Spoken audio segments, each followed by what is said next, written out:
వర్షాలకు అంటే అది ధర్మవరం నుంచి రానివ్వండి, మీరే తెచ్చేవాళ్ళు, మీకు అప్పు చెప్పేసేవాళ్ళు. దాంట్లో ఏముందో మీకు తెలిసేది కాదు, మాకు తెలిసేది కాదు. ఏ రోజు కూడా ఒక్క ముక్క తర్వాత ఎప్పుడన్నా తేడా వచ్చిందేమో. అటువంటి మీరు ఒక 10 లక్షలు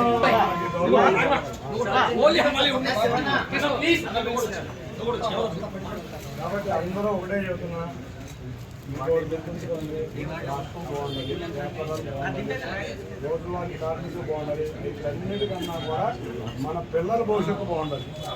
మనం మీరు కష్టపడ్డ పిల్లలు కష్టపడకూడదు, చదువుకోవాలి, ఉద్యోగాలు. ఏదైనా కూడా మనకు అమరావతి వస్తే వ్యాపారాలు బాగుంటాయి, ఉద్యోగాలు బాగుంటాయి. అంతేకాకుండా మీ ముఠాకి మీరు అంతకుముందు ఎంత వచ్చేదో నాకైతే రోజు తెలియదు, కానీ మరి ఇప్పుడు అయితే మాత్రం 5 రెట్లు ఎంత వచ్చేది అంతకుముందు అని మీకు మొన్న ఐరన్ యాడ్కి వెళ్ళారు. అంతకుముందు ఎంత వచ్చేదో అని అడిగా, 1200 వచ్చేది అన్నాడు. ఇప్పుడు ఎంత వస్తుంది అన్నారు, 400. మరి ఇంకా బాధాకరమైన విషయం ఏంటంటే మరి కష్టపడతారు రాత్రి ఏదో చిన్న మందు తీసుకుంటారు. ఆ తీసుకునే మందు కూడా ప్రతి మందు వచ్చి ఆరోగ్యాలు చెడిపోతున్నాయి, లేదా ఆరోగ్యాలు చెడిపోతాయి. కాబట్టి ఆలోచిస్తున్నాను, ఓట్లు చేయలేదు,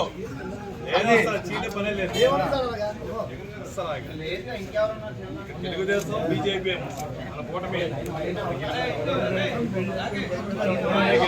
ఒకటి గుర్తుంచుకోండి, అన్ని ముఠా సంఘాలు ఏ పనున్నా నాకు తెలిసి విజయవాడలో ఉన్న గవర్నమెంట్ ముఠా సంఘాలు తెలుసు, ట్రాన్స్పోర్ట్ ముఠా, అందరూ తెలుసు. అందరూ కూడా ప్రార్థన ఎక్కువ మంది వచ్చారు. ఇక్కడ విజయవాడ వాసులు ఏ సమస్య ఉన్నా, అంటే మీకు సమస్యలు ఉంటే మీకు అంతా ఎట్లా ఒక ఆర్గనైజేషన్ ఉంది, కానీ మాకు చేతనైనంత వరకు ఏ సమస్య ఉన్నా చేస్తాం. ఒకటి గుర్తుందండి, సంక్షేమ కార్యక్రమాలు పిల్లలు బాగోవాలి, అందరికీ ఎంతమంది కలిపి అది 15,000 రూపాయలు రాబోతున్నాయి. శాంక్షన్ కూడా 6,000 రూపాయలు రాబోతున్నాయి. తప్పకుండా అందరికీ చెప్పండి, ఎందుకంటే మీ అందరికీ తెలుసు. తెలియని వాళ్ళు ఆడవాళ్ళు ఎందుకంటే మా వ్యాపారస్తులు కూడా ఉండదేమో.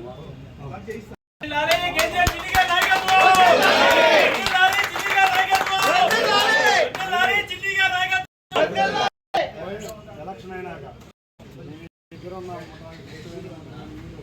అందరూ మళ్ళీ ఎక్కడో పొద్దుపొట్టింది మేము కలుగుతాం.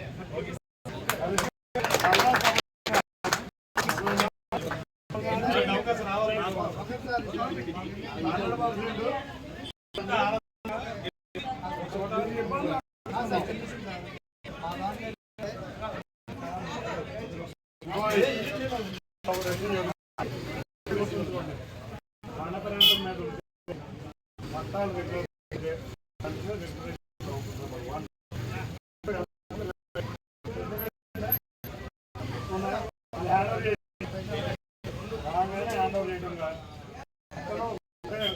చెప్పేది దూరంలో ఉన్న వాళ్ళకైతే